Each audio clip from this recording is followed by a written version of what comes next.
Ladies and gentlemen, if you're at all like me, you often get bored in class, whether that's doing a paper assignment or just the simple methodical task of taking notes.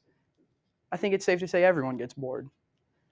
I have my notebook here, instead of taking notes, I want to maybe antagonize the teacher a little bit.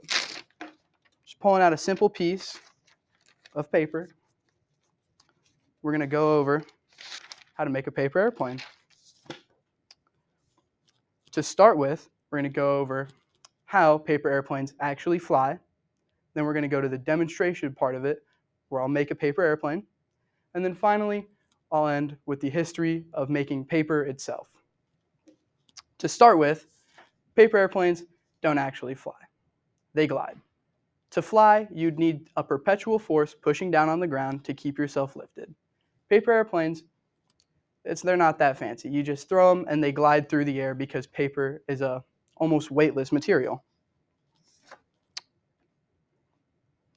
The thrust of throwing the paper airplane is actually the perpetual motion that keeps it off the ground, and then gravity comes into play, which eventually takes the paper airplane down. So to show you, I have my piece of paper right here. Take the shaving off of it. We're going to fold this just ordinary piece of paper in half, long style, hot dog style. Then we're going to, with our folded piece of paper, we're going to take our two top corners, fold them in on themselves. So we have a triangle at the top. Then we're just going to simply take the sides, fold them over each other till we have a little halfway. Then we're just going to do that for the other side. And then crease it down. You're just going to fold it together. Long paper airplane. You're going to fold down one side to make a wing. You're going to fold down the other side to make the wing. But this is boring. This isn't going to fly very good. Doesn't look nice. Not good. So instead, if you want to impress everybody, take out another piece of notebook paper. It is very important that you take the little side part off of it. I'm sorry.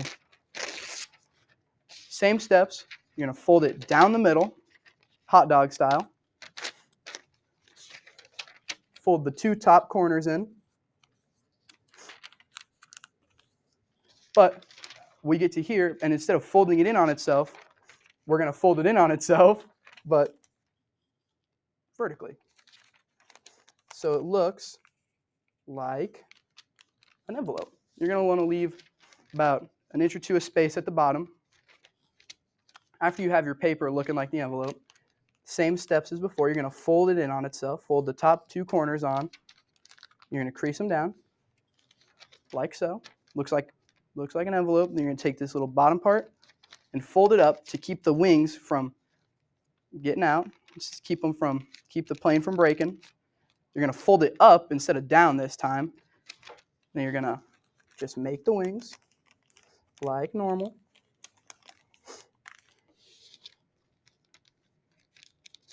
But this time, it looks a little better, and it'll fly a lot better.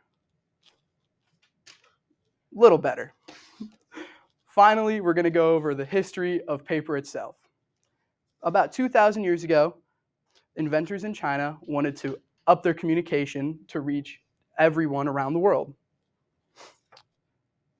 By boiling cloth and linen together, they were able to make a bit of a gooey mush that they flattened, heated, and then dried, so to make the soft material of paper. And then they would hang it out, and then that allowed them to write and draw and illustrate, tell stories, share news, anything. Thank you guys for listening. My recap, actually, to recap, we went over how paper airplanes fly. I showed you how to make a paper airplane. And then finally, we went over the history of paper itself. Thank you. You may clap.